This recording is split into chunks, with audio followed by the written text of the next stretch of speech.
Just roll. Hi, my name's Colin O Brien.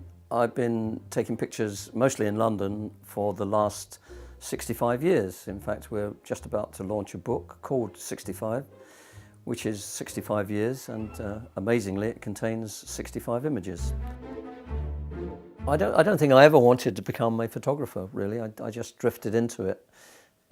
As this lovely review that I lived on it since 2004, said the best photographs have been taken by photographers who weren't commissioned to do the work, and who in fact shot the shots and shot the pictures for themselves.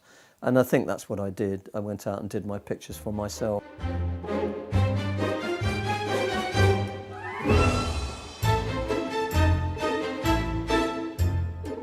My first couple of photographs, I suppose, really were taken with an old box camera that we had in the house. There was an Irish guy, lived in the block in Victoria Dwellings, who was a chauffeur. And I think it was he who sold them or gave them for a much lesser amount of money than it was worth, this lovely Leica 3B or 3A, I can't remember what model it was. And it was with this camera, and the Leica camera with the 3.5 Elmar lens, which was one of the best lenses lights ever made, was the camera which I then used after the box camera. So from the sublime to the ridiculous, from a box camera to a Leica. And I remember taking two early pictures, which I only found recently. I don't throw anything away, and I just was going through these old negatives that I'd had been in the family all those years, and two of them turned out to be really remarkable. Two of my friends sitting on the steps of Onslow Street, which is where we used to play. And these were taken in 1948. Now, I was born in 1940, so even my maths works out that I was 8 years old when I took them. And I often get asked by students of photography today, how did I get so close to society's outsiders? And to me, they weren't outsiders because I grew up with those sorts of people, and they were all poor. We were all in the same boat. I never knew anybody who had any money in those days. So I don't think it was an innate thing. It was just something that if I thought they were in the right position, I just pressed the shutter. And I think that's one, it's been used so many times, but Cartier-Bresson's decisive moment, press the shutter a few milliseconds before, press it a few milliseconds after, and you don't have the shot, but pressing it at exactly the right time. And when you've got a captive audience, that's probably less important, although it still makes sense to frame the shot as you see it, look at the expressions on the faces. I mean, I'm not saying that I consciously did that at 8 years old, but obviously there was something inside me which thought, now is the time to press that shutter.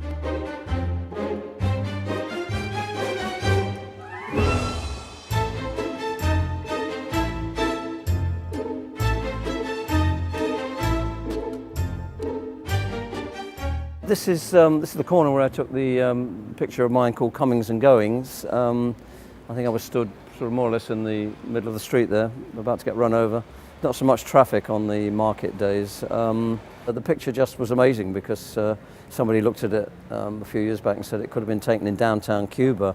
If it wasn't for the telephone numbers, you wouldn't know where it was. And it did have that sort of strange, sort of timeless feel about it. Everybody's about to do something or go somewhere, or coming into one side and leaving out of the other side of the frame. And there's only one little old lady sitting in the middle, not going anywhere and doing anything. She's got her shoes off and she's sitting there watching the world go by. There's one Indian guy standing in front of the two doors looking vacantly out at into space, as if he's got a hell of a lot on his mind. Don McCullum, the great war photographer, did a lot of stuff in this area at one time, and he did take a picture of the very same corner, strangely enough. But he took it.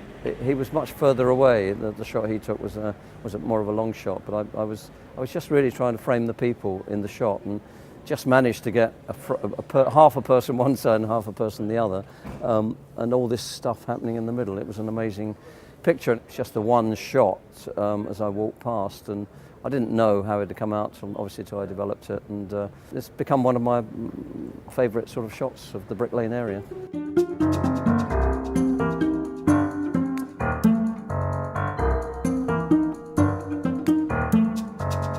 This particular shot is called Cowboy and Girlfriend. I would say that probably, going by the fact we had a series of postcards printed once, and this one sold out quicker than any of the others, that it's probably my most popular picture in many ways. It is of a little boy dressed up sort of as a cowboy. He's got his shorts on, he's got a Stetson hat on, and he's carrying a little toy rifle.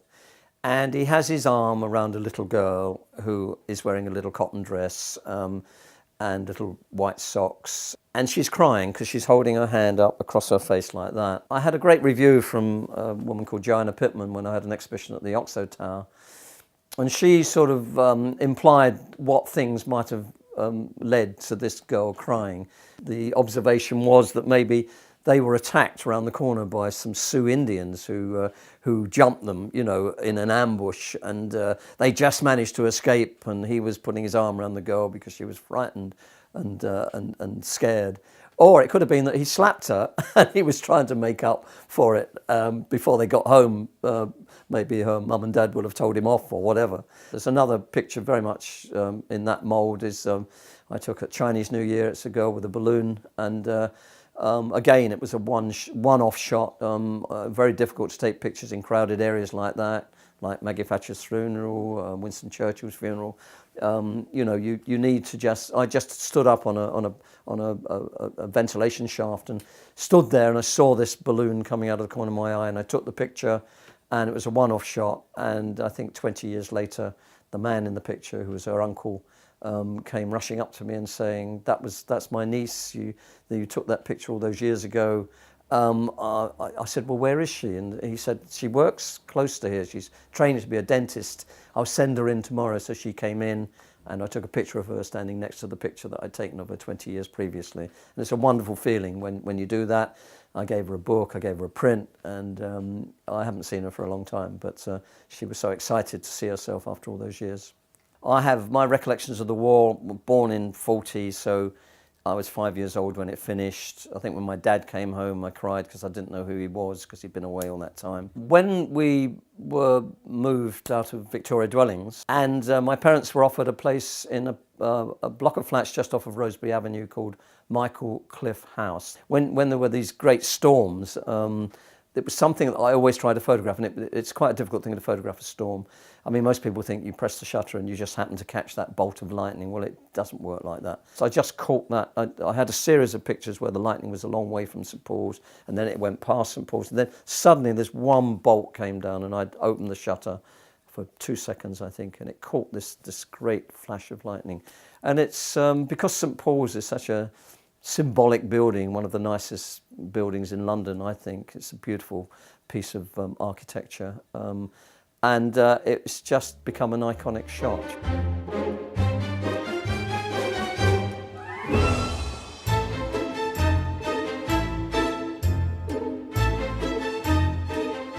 This particular crossing here is where I took 3 of my most important pictures. One accident night, one during the day, and one lovely picture on New Year's Eve 1962. It had been snowing most of the afternoon, and it was twilight, and I leant out the window, and there was hardly anybody on the streets, and there was one pedestrian crossing the crossing there, and the snow was beginning to settle, and it was the last few hours of 1962. The daytime accident picture was a rather bad accident. There was a little boy in one of the vans that got hit, and we learnt later that he had unfortunately died. There was a nurse on the scene very early on. She was an off-duty nurse who actually tried to comfort the young boy who was pulled across on the pavement to the side of the building. The nighttime accident was amazing because there was a slight time exposure and you could see traces of cars. And also if you look at the people, they're very shadowy because some people stood still and some moved. And the ones that have moved are obviously slightly blurred. This is Onslow Street. This is what we used to call the Steps. And this is where we all assembled to meet up before we went to play on all the bomb sites. Amazing. It hasn't changed that much. The steps are still here. And the picture that is on the front of the book is of 2 of my friends sitting on the steps, roughly, I should say, round about here. And they just sat there, and behind us would have been the buildings we lived in, which was Victoria Dwellings. Most of the people who lived around here in those days were Italians and Irish, because this was called Little Italy, and every year they have the Italian procession because the main church, Italian church, is just up the road on the right-hand side. And there's one of my pictures of a nun sweeping rubbish into the road just outside the Italian church, just a little way up here on the right-hand side. But this is where we played our games, this is where we met. All the buildings that you now see behind you were bomb sites. These have all been built since the war, and it's changed out of all recognition, basically. But it's still Clerkenwell, and I still feel very much at home sitting on these steps, and it's a good 60, 70 years since I was living in this area. So it's nice to come back and see how it's changed.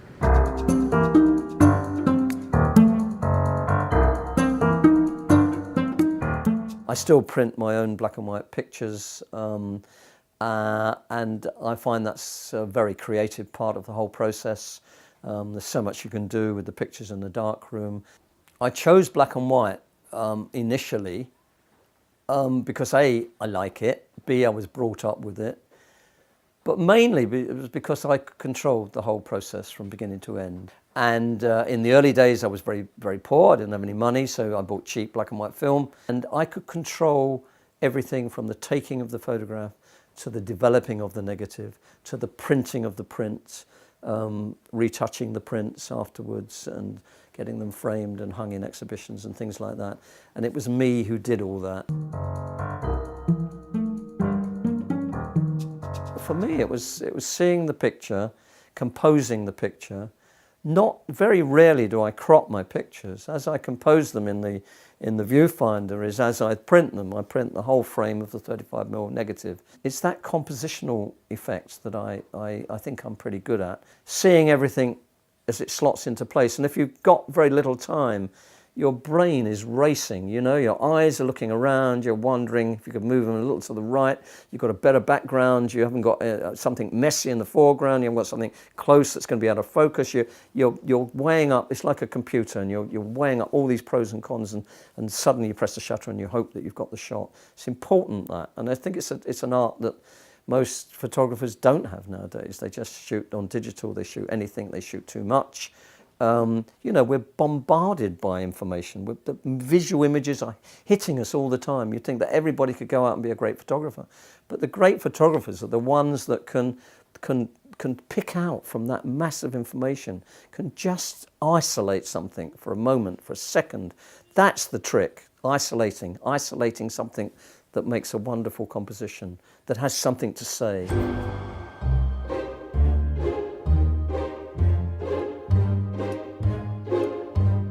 So it's 65 pictures over a period of 65 years, taking the first pictures that I took of the kids in Little Italy in Clerkenwell, where I grew up, as the start of my photographic career. So that was taken in 1948. I was born in 40. I was 8 years old, and I'm 73 now.